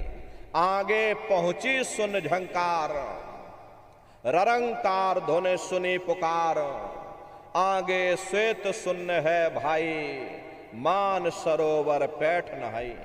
उसी के ऊपर तीसरा देश आता है जिसे महात्माओं ने सुन्न देश कहा, उसी को रारंग देश कहा जाता, उसी को अक्षर और नेति कहा जाता है। वहां के जो मालिक हैं वो रारंग पुरुष यानी कि पर ब्रह्म पुरुष हैं। वहां किंगरी और सारंगी 2 धुनें उस लोक में गूंजती रहती हैं और पार ब्रह्म पुरुष का जो स्वरूप है वो पूर्णमासी के चंद्रमा के समान बड़ा ही मनमोहक स्वरूप है। इसी स्थान पर प्रेमी भाई बहनों एक बहुत बड़ा अमृत का सरोवर बना है जिसे महात्माओं ने मान सरोवर कहा। जब तुम्हारी ये जीवात्मा उस मान सरोवर में स्नान कर लेगी तो जन्म जन्मांतरों के मैले पाप कर्म साफ हो जाएंगे। हरे यहाँ के पानी से तुम्हारे कर्मों की सफाई नहीं होने वाली। ये बाहर का पानी तुम्हारे शरीर के मैल को धो सकता, लेकिन जो पापों का मैल है, जो अंतःकरण में ये जो कर्मों की गंदगी आपने जमा कर रखी, वो जब साफ होगी जब आप तीसरे मंडल पर पहुंच करके उस गंगा में डुबकी लगाओगे। उसमें स्नान करने के बाद ये जीवात्मा हंस रूप हो जाती है। हंसन मिले हंसा हो जाए, मिले जो अमी आहारा है। जीवात्मा का खुद का प्रकाश उस अमृत के सरोवर में स्नान करने के बाद 16 सूर्य के बराबर हो जाता। तब फिर यही जीवात्मा चौथे मंडल के शब्द को पकड़ करके और चौथे मंडल की चढ़ाई करती है। 2 पर्वत के संग निहारो और भंवर गुफा ते संत पुकारो। 2 पर्वतों को पार करने के बाद वो बड़ा सुंदर देश आता जिसे महात्माओं ने भंवर गुफा कहा। वहां के जो मालिक हैं वो सोहंग पुरुष हैं, मां नहीं है। हापे अंग की मात्रा सोहंग पुरुष हैं। वहां बंशी यानी मुरली की मधुर ध्वनियां सदा उस लोक में उच्चारण होती रहती हैं। और सोहंग पुरुष का जो स्वरूप है वो दोपहर के सूर्य के समान महाप्रकाशवान स्वरूप है। स्वरूप में अंतर है। देखिए, पहले स्थान पर निरंजन भगवान का जो स्वरूप है वो ज्योतिष स्वरूप है। दूसरे स्थान पर ब्रह्म का जो स्वरूप है वो सुबह के लाल सूर्य के समान है। तीसरे स्थान पर पार ब्रह्म का जो स्वरूप है वो पूर्णमासी के चंद्रमा के समान है। चौथे स्थान पर सोहंग पुरुष का जो स्वरूप है वो दोपहर के सूर्य के समान महाप्रकाशवान स्वरूप है। वहां के धनी का दर्शन करने के बाद ताके परे धाम सतनामा और बीन बजे सतलोक ठिकाना। सोहंग देश के ऊपर वो 5वां देश आता है जिसे महात्माओं ने सचखंड देश कहा।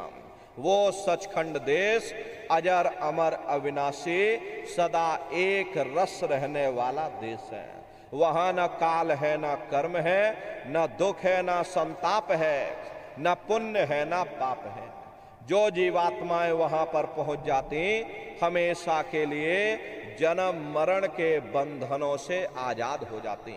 वहां के जो मालिक हैं वो सत्पुरुष भगवान हैं जिनके रोम रोम में खरबों खरब सूरज चांद सितारे प्रकाशवान। वही हमारे आपके सच्चे मालिक हैं, वही हमारे आपके सच्चे पिता हैं। हमको आपको वहीं से नीचे उतारा गया और फिर शब्द को पकड़ करके शब्द शब्द पौड़ी पर चढ़कर और पहुंचो सचखंड सतनाम। तो शब्द कब पकड़ में आएगा? जब आप भजन करोगे। और भजन कैसे किया जाएगा जरा अच्छी तरह से समझ लो। ये आंख और कान को बंद करिएगा लेकिन मन को रोकिएगा। ऐसे समय पर तुम्हारा ये मन जरूर भागेगा। अभी आप सत्संग में बैठे हो, शरीर तुम्हारा यहाँ बैठा है लेकिन मन सारी दुनिया में भाग रहा। किसी को पानी पीने जाना है, ये मन पानी पीने पहुंच गया। कोई बाल बच्चों को घर में छोड़कर आया, मन बाल बच्चों में पहुंच गया। कोई दुकान दफ्तर छोड़ करके आया, मन दुकान दफ्तर में पहुंच गया। कोई खेती बाड़ी छोड़ करके आया, शरीर बेचारा यहाँ बैठा और मन खेत में धान और गन्ना काट रहा। तो ऐसे भजन से कोई लाभ नहीं होगा। जिन्होंने मार मन डाला उन्हीं को सूरमा कहना।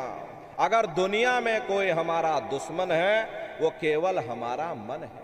ये भाई भाई में झगड़ा कौन करवाता? केवल हमारा मन करवाता। कौम कौम में नफरतें पैदा कौन करवाता? केवल हमारा मन करवाता है। मजहब मजहब में लड़ाइयां कौन करवाता? केवल हमारा मन करवाता। इसीलिए महात्मा कहते हैं वह बड़ा बैरी ये मन घट में, इसे का जीत ना कटना। अगर दुनिया में कोई हमारा दुश्मन है वो केवल हमारा मन है। ये मन रूपी रावण कब मरेगा? जब 9 द्वारों पर फतेह हासिल करके तुम यहाँ 10वें द्वार पर चढ़ जाओगे तब सही मायने में दशहरा मनाई जाएगी। ये बाहर की दशहरा नहीं है जो लकड़ी का रावण बना देते हो और फूंक फांक करके घर चले आते कहते भाई हमने रावण मार दिया। अरे महात्माओं ने कहा था भाई सही मायने में तुम दशहरा कब मनाओगे? जब 9 द्वारों पर फतेह हासिल करके तुम यहाँ 10वें द्वार पर चढ़ जाओगे तब सही मायने में विजयदशमी मनाई जाएगी। तब ये मन रूपी रावण तुम्हारा मरेगा। तब तुम्हारी ये जीवात्मा, इसी जीवात्मा को महात्माओं ने राम भी कहा। अरे आपकी धर्म पुस्तकों में लिखा है एक राम दशरथ का बेटा, एक राम घट घट में लेटा, एक राम का शकल पसारा और एक राम है सबसे न्यारा। एक वो राम है जो अयोध्या के वासी हैं और एक राम घट घट में लेटे, यानी हमारी आपकी जीवात्मा जो हर एक के अंदर मौजूद है। महात्माओं ने कहा भाई एक वो राम है और एक राम का शकल पसारा, यानी पहले स्थान के मालिक वो निरंजन भगवान जिनको दुनिया त्रिलोकीनाथ कहती है, जिनका ये पूरा पसारा पूरा संसार है। महात्माओं ने कहा भाई एक वो राम है और एक राम है सबसे न्यारा। 5वें स्थान के मालिक वो सत्पुरुष भगवान जो हमारे आपके सच्चे पिता हैं, महात्माओं ने कहा भाई एक वो राम है, तो महात्मा तो उस राम की महिमा गाते हैं। मोटी बात आप पकड़िए, भजन कैसे करोगे? तो ये आंख और कान को बंद कर लेना, ऊंचा ध्यान दे करके सुनिएगा। शुरू शुरू में सीटी जैसी आवाज आप सभी को सुनाई पड़ेगी, उसे पकड़ लेना, सुनते रहना। कुछ समय बाद में दोबारा आपको अनुभव होगा कि कहीं बड़ी दूर से एक महीन आवाज, घंटे और शंख की आवाज हमारे कानों में बज रही। जब घंटे शंख की आवाज आपको सुनाई पड़ने लग जाए, तब आप सीटी की आवाज को छोड़ देना और घंटे शंख की आवाज को पकड़ लेना। एक बार प्रेमी भाई बहनों आप उस आवाज को पकड़ लो, फिर वो आवाज आपको नहीं छोड़ेगी, खींच करके शरीर से बाहर कर देगी। रोज आना, रोज जाना, रोज ब्रह्मांडों की सैर करना, रोज देवी देवताओं के दर्शन करना, रोज राम के दर्शन करना, रोज कृष्ण के दर्शन करना और घूम करके फिर अपने शरीर रूपी घोंसले में वापस चले आना। बड़ी भारी रफ्तार होती है। अरे आपको यहाँ से अमेरिका जाना है, विदेश जाना है, तो पहले आप क्या करोगे? पहले आप टिकट खरीदोगे, फिर आप बस पर चढ़ोगे, फिर रेलगाड़ी पर चढ़ोगे, फिर हवाई जहाज पर चढ़ोगे, 2-3 दिन में अमेरिका पहुंचोगे। लेकिन भजन के द्वारा आप सूक्ष्म शरीर में पलक झपकते ही, अरे अमेरिका ही क्या है, पूरे संसार का चक्कर लगा करके सेकंड भर से कम समय में आप अपने शरीर के अंदर वापस आ सकते हो। इतनी भारी रफ्तार आपकी होगी। भजन का मतलब है भजो, अपने घर वापस चलो। तो सुमरन, ध्यान और भजन, ये 3 क्रियाएं आपको बताई गई। रास्ता सच्चा है, आप करोगे, आपको अनुभव होगा, दिखाई भी पड़ेगा और सुनाई भी पड़ेगा। लेकिन नित्य नियम से अभ्यास करिएगा, नागा नहीं होना चाहिए। अरे आप देखो, शरीर को भोजन देते हो, सुबह दोपहर शाम रात खाते रहते हैं, लेकिन कभी आपने विचार नहीं किया ये जीवात्मा जो जन्म जन्मांतरों से बेचारी भूखी प्यासी बैठी है, जिसकी शक्ति से तुम्हारा इतना भारी भरकम ये शरीर चल रहा, तो कभी अपनी जीवात्मा को तुमने भोजन नहीं दिया। इसका भोजन भजन है, इसका भोजन शब्द है, इसका भोजन नाम है। अपना ये नियम बनाइए कि पहले हम अपनी जीवात्मा को भोजन देंगे, फिर अपने शरीर को भोजन देंगे। अगर ये नियम आपका बन गया तो आपका लोक भी बन जाएगा और आपका परलोक भी बन जाएगा। प्रेमी भाई बहनों, उस मालिक को पाने के लिए तुम्हें घर बार छोड़ने की जरूरत नहीं है, तुम्हें समाज छोड़ने की जरूरत नहीं है, तुम्हें जात और बिरादरी बदलने की जरूरत नहीं। ये जात पात के रगड़े झगड़े ये हमारे अपने नहीं हैं, ये सिर्फ हमारे मन की खुराफात है। आप सभी लोग बुद्धिमान हो, अपनी अपनी बुद्धि से आप सभी लोग जरा विचार करिएगा। जब गुरु नानक साहब नहीं आए थे तब कोई सिख नहीं था, जब मोहम्मद साहब नहीं आए थे तब कोई मुसलमान नहीं था, जब ईसा मसीह साहब नहीं आए थे तब कोई ईसाई नहीं था, और पीछे लौटते चले जाओ तो केवल मनुष्य ही मनुष्य रह जाते हैं। ये रगड़े झगड़े किसने पैदा किए? ये हमने आपने पैदा किए। कोई भी महात्मा यहाँ पर आकर के ना कोई कौम मनाने आता, ना कोई यहाँ मजहब चलाने आते हैं, ना ही आप हमारे हाथों में ये डंडे और तलवारें देने के लिए आते हैं। अरे आप तो सच्चा मार्ग, सनातन मार्ग समझाने के लिए इस धरा भूमि पर शरीर रूप में अवतरित होते हैं। प्रेमी भाई बहनों, आप अपनी बुद्धि से जरा सोचिएगा। सुपच जात के भंगी थे, रैदास जी जात के हरजन थे और मीराबाई जात की छत्राणी थी। अगर वे सब उस मालिक को प्राप्त कर सकते हैं तो आप भी उस मालिक को प्राप्त कर सकते हो। जाति पाति पूछे नहीं कोई और हरि का भजे सो हरि का हो।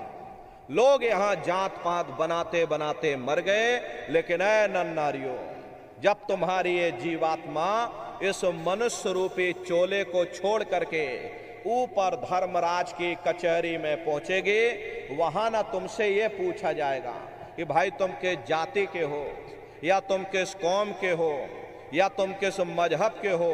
अरे भाई तुम हिंदू हो या मुसलमान हो, तुम हिंदुस्तान से आए हो या तुम पाकिस्तान से आए हो। अरे वहां तुम्हारे कर्म देखे जाएंगे, भक्ति भाव देखा जाएगा, मालिक से मिलने का प्रेम और प्यार देखा जाएगा। इसीलिए महात्मा समझाते हैं, भाई मालिक को पाने के लिए तुम्हें जात बिरादरी बदलने की जरूरत नहीं, तुम्हें समाज छोड़ने की जरूरत नहीं, तुम्हें घर परिवार छोड़ने की जरूरत नहीं, तुम्हें बाल बच्चे छोड़ने की जरूरत नहीं, तुम्हें जंगलों पहाड़ों में भटकने की जरूरत नहीं, तुम्हें साधु सन्यासी और बाबा बनने की जरूरत नहीं। अरे भाई तुम अपने अपने घर परिवार में रहो, अपने अपने बाल बच्चों के साथ रहो, अपने अपने समाज में रहो, समाज की रीत नीति के अनुसार रहो, मेहनत और ईमानदारी से काम करो और 24 घंटे में घंटा 2 घंटा अपनी जीवात्मा के कल्याण के लिए सुरत शब्द नाम की कमाई यानी सुमरन ध्यान और भजन करिएगा। यही दौलत तुम्हारे काम आएगी और बाकी सब यहीं पड़ा रह जाएगा। सुई की एक नोक भी तुम्हारे साथ में जाने वाली नहीं है। अरे बड़े बड़े राजे महाराजे आए, सारी जिंदगी उन्होंने ये किला बनाते बनाते गुजार दिया। आज उनके किलों को जाकर देखिए, आज खंडहर बने पड़े हुए। विश्व विजेता सिकंदर सारी दुनिया पर राज करने का ख्वाब देखता था, वो भी मुट्ठी खोल करके चला गया। कोई क्या साथ लेकर के जाएगा? जो चीज तुम्हारे साथ में जाने वाली वो केवल परमात्मा की भक्ति है। इसलिए प्रेमी भाई बहनों, वो दौलत कमा लो जो अंत समय में तुम्हारे काम आवे, वरना ये समय तुम्हारा निकलता जा रहा, ये श्वासों की पूंजी ये दिन प्रतिदिन कम होती जा रही। एक समय ऐसा आएगा ये बुलबुला तुम्हारा फूट जाएगा, फिर न जाने दोबारा ये मनुष्य शरीर तुमको मिले ना मिले।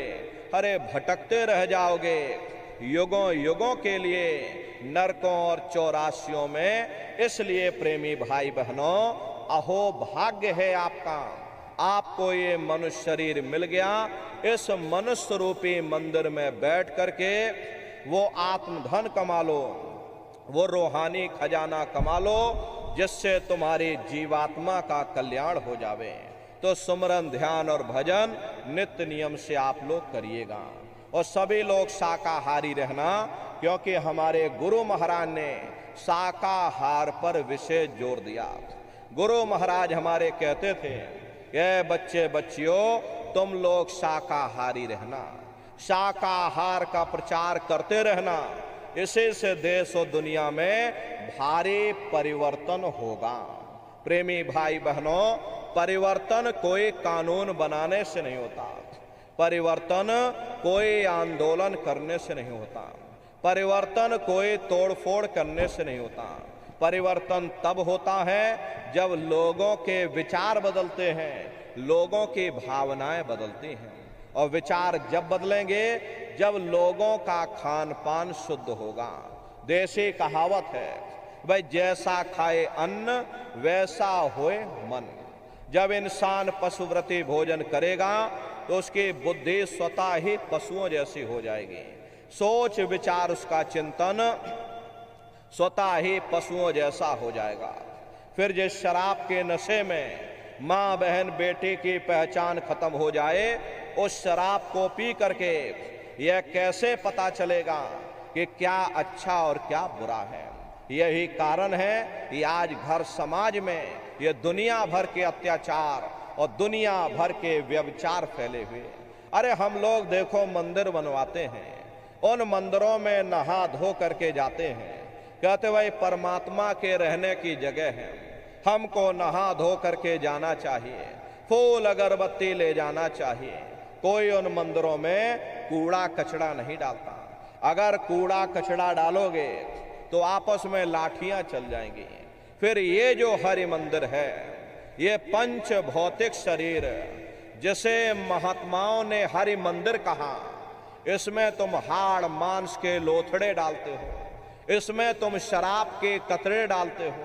अपने बनाए हुए मंदिर की आप कद्र करोगे और परमात्मा के बनाए हुए इस हरि मंदिर को तुमने जीते जी कब्रिस्तान बना दिया तो सख्त सजा मिलेगी।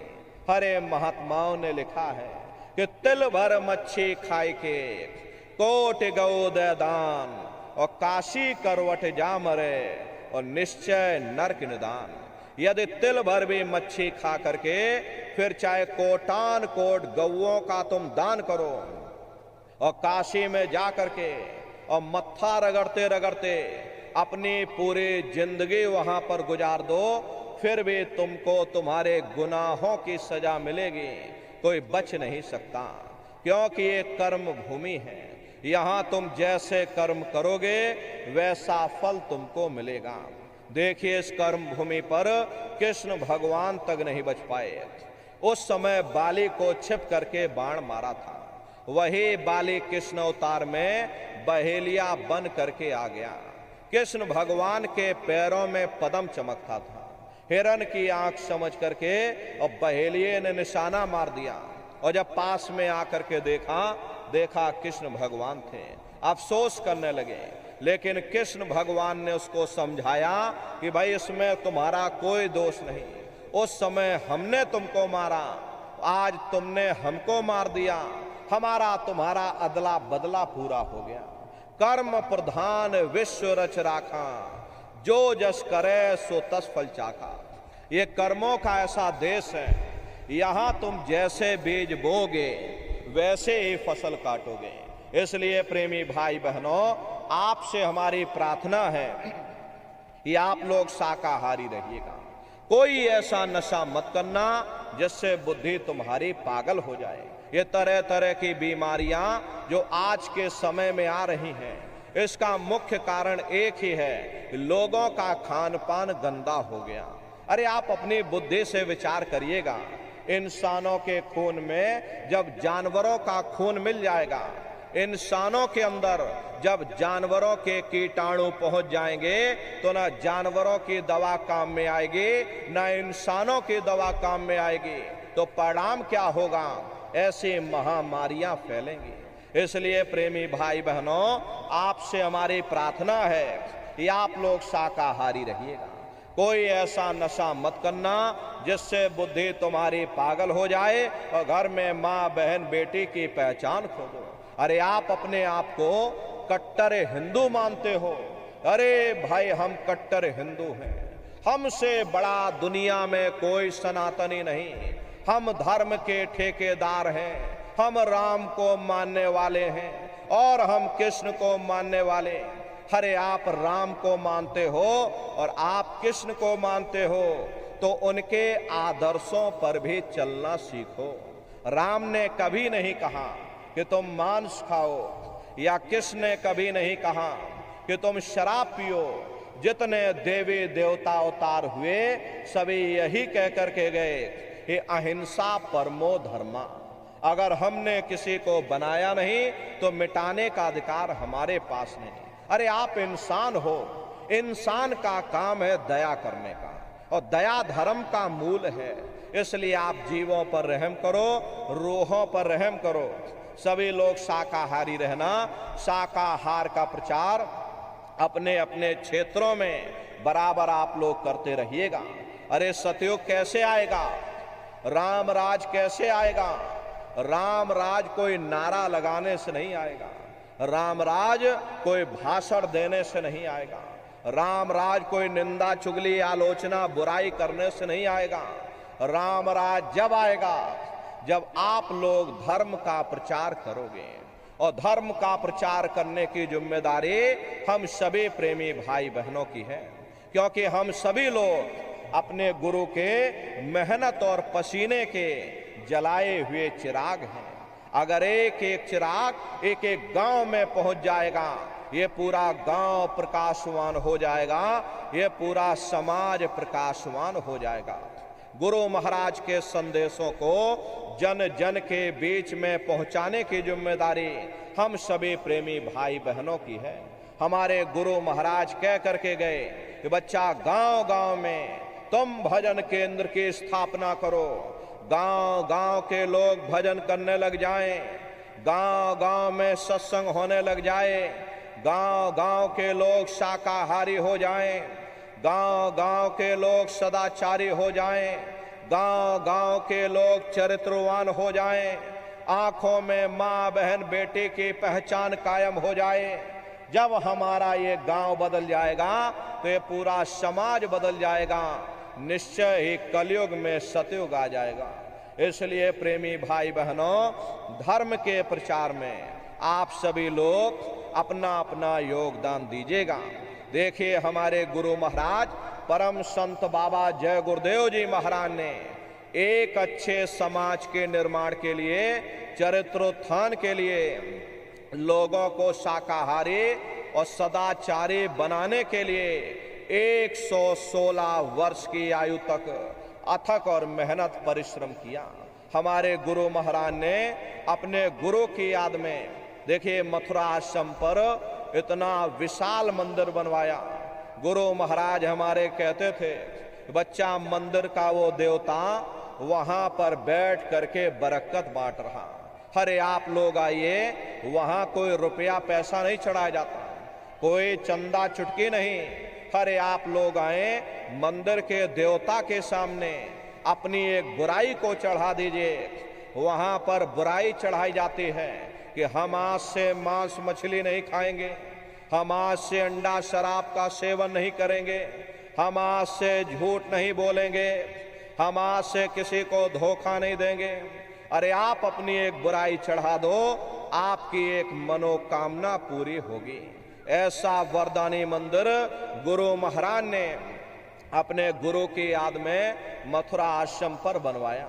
उन्हीं की याद में देखिए, पावन भंडारे का कार्यक्रम 20 दिसंबर से और 24 दिसंबर तक मथुरा आश्रम पर मनाया जाएगा।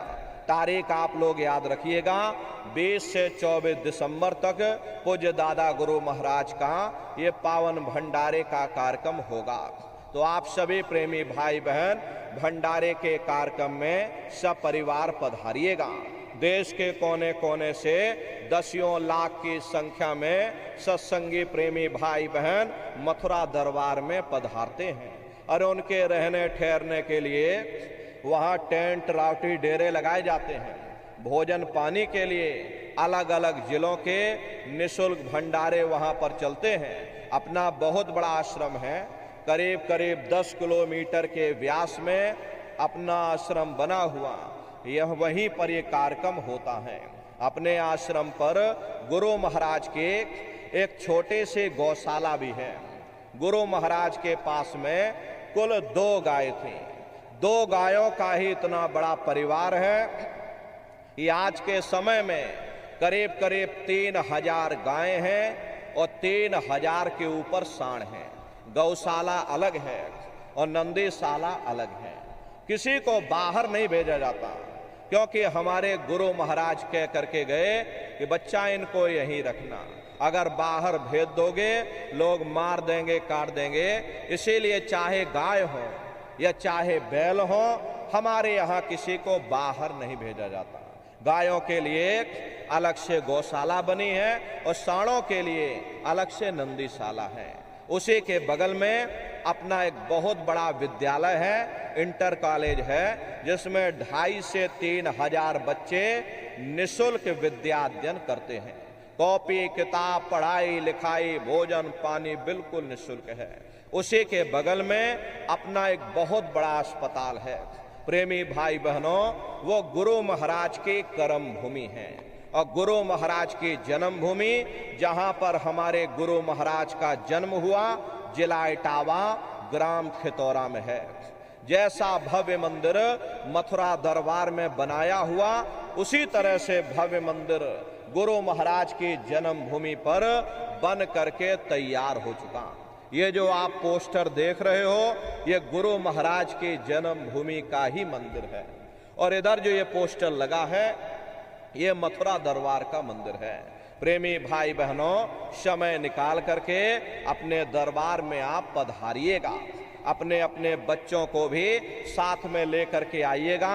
हम लोग ये सोचने लगते हैं, अरे बच्चों को क्या करेंगे ले जाकर, ये बच्चे छोटे हैं, अरे इनको घर में रहने दो, इनको पढ़ाई लिखाई करने दो, अभी इनकी पढ़ाई लिखाई की उम्र है, ये सत्संग सुनना और ये भजन पूजा पाठ करना ये तो हम लोगों का काम है, इन बच्चों को घर पर पढ़ाई लिखाई करने दो। प्रेमी भाई बहनों, बस यहीं पर हम आप धोखा खा जाते। अरे पढ़ाई लिखाई जरूरी है, हम ये बात आपकी मानते हैं, ये आज के समय में शिक्षा बहुत जरूरी है। अरे हमको भी गुरु महाराज ने पढ़ाया लिखाया, हमको कोई अंगूठा छाप नहीं है, गुरु महाराज ने हमको भी पढ़ाया लिखाया। प्रारंभिक शिक्षा हमारी गुरु महाराज की जन्मभूमि पर हुई, क्योंकि जो गुरु महाराज की जन्मभूमि है वही हमारी भी जन्मभूमि है। 1 से लेके 5 तक हम खितौरा में पढ़ाई किए, उसके बाद गुरु महाराज मथुरा ले गए, आगे की पढ़ाई लिखाई गुरु महाराज ने मथुरा में कराई। 10वीं किया, 12वीं किया, BA किया, LLB किया। तो कहने का मतलब ये है कि गुरु महाराज ने हमको भी पढ़ाया लिखाया। लेकिन प्रेमी भाई बहनों, पढ़ाई लिखाई के साथ साथ अच्छे संस्कार भी जरूरी हैं। और संस्कार कोई MA BA की डिग्री करने से ही नहीं पड़ जाते, संस्कार कोई डिप्लोमा कर लेने से ही नहीं पड़ जाते।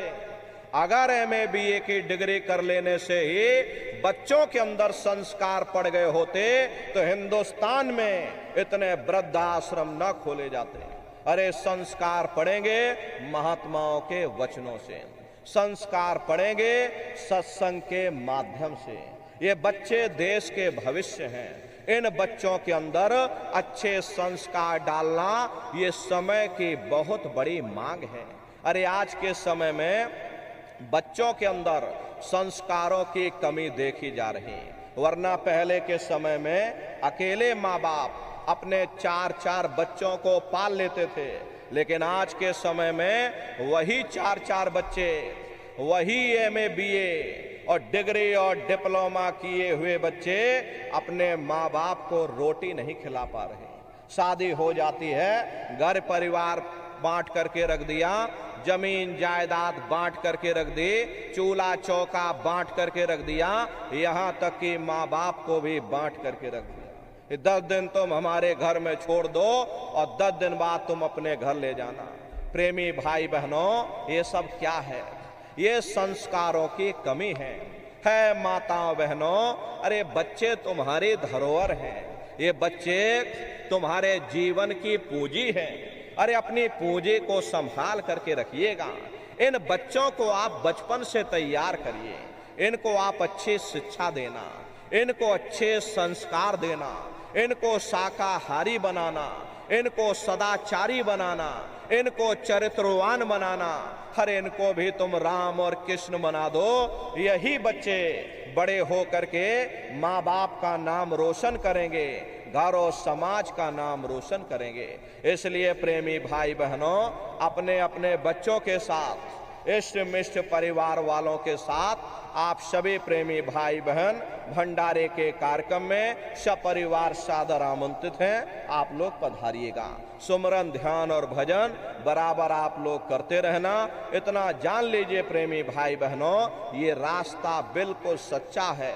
अरे आप करोगे तो आपको अनुभव होगा, दिखाई भी पड़ेगा, सुनाई भी पड़ेगा। अरे आपका लोक भी बन जाएगा और आपका परलोक भी बन जाएगा। इसी के साथ अब हम अपनी वाणी को विराम देते हैं। कहने सुनने में यदि हमसे कोई गलती हुई हो, अरे हम तो छोटे हैं, आप सभी लोग, हमारी माताएं बहनें बूढ़े बुजुर्ग, हमको छोटा समझ करके आप सभी प्रेमी भाई बहन हमको क्षमा करिएगा। और प्रेमी भाई बहनों, आप लोगों ने अपना कीमती समय हमको दिया, इसके लिए आप सभी प्रेमी भाई बहनों को बहुत बहुत साधुवाद है। अभी आप लोग बैठे रहिएगा, एक प्रार्थना सभी प्रेमी भाई बहन करेंगे, उसके बाद ये समापन हो जाएगा। तो सभी प्रेमी भाई बहन बैठ करके मालिक को याद करते हुए एक प्रार्थना बोलिएगा। बोलो जय गुरुदेव, जय गुरुदेव। गुरु महिमा है अपार जगत में, गुरु महिमा है अपार। गुरु महिमा है अपार जगत में, गुरु महिमा है अपार। गुरु कृपा से कितने ही तर गए, गुरु कृपा से कितने ही तर गए, हो गए भवों से पार जगत में, गुरु महिमा है अपार। हो गए भव से पार जगत में, गुरु महिमा है अपार। पत्थर में भी प्राण पुगाते, पत्थर में भी प्राण पुगाते, जाने को चेतना वांथ बनाते, जड़ को चेतना वांथ बनाते, प्रेम दया भंडार जगत में, गुरु महिमा है अपार। प्रेम दया भंडार जगत में, गुरु महिमा है अपार। गुरु महिमा है अपार जगत में, गुरु महिमा है अपार। गुरु महिमा है अपार जगत में, गुरु महिमा है अपार। सब प्रेमी मिला जोले कर गाओ, सब प्रेमी मिला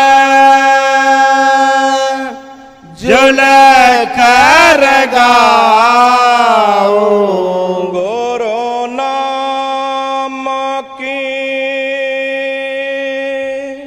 धूम मचाओ, गुरु नाम की धूम मचाओ, गुरु नाम है सार जगत में, गुरु महिमा है अपार।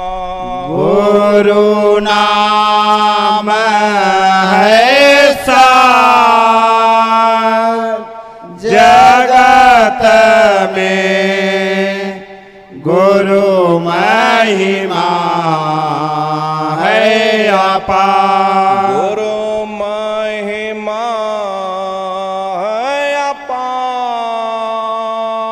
जगत में, गुरु महिमा है अपार। गुरु महिमा है अपार जगत में, गुरु महिमा है देखो अपार। प्रेमी भाई बहनों, अभी हम नीचे उतर जाएंगे, बारी बारी से आप लोगों से मिल भी लेंगे, लेकिन आप लोग कोई धक्का मुक्की या जल्दबाजी बिल्कुल मत करिएगा, आराम आराम से आइएगा। सबसे पहले माताएं बहनें आएंगी, उसके बाद भाई लोग आएंगे। बगल में गुरु महाराज की गाड़ी है और चरण पादुका है। दर्शन करते हुए और सत्संग का प्रसाद लेकर के तब आप लोग अपने अपने घरों की तरफ पधारिएगा। अब आप सभी लोग खड़े हो जाइए, सभी लोग खड़े होकर के मालिक के पावन नाम का सभी प्रेमी भाई बहन प्रेम के साथ में उच्चारण करेंगे। बोलो जय गुरुदेव, जय गुरुदेव, गुरुदेव।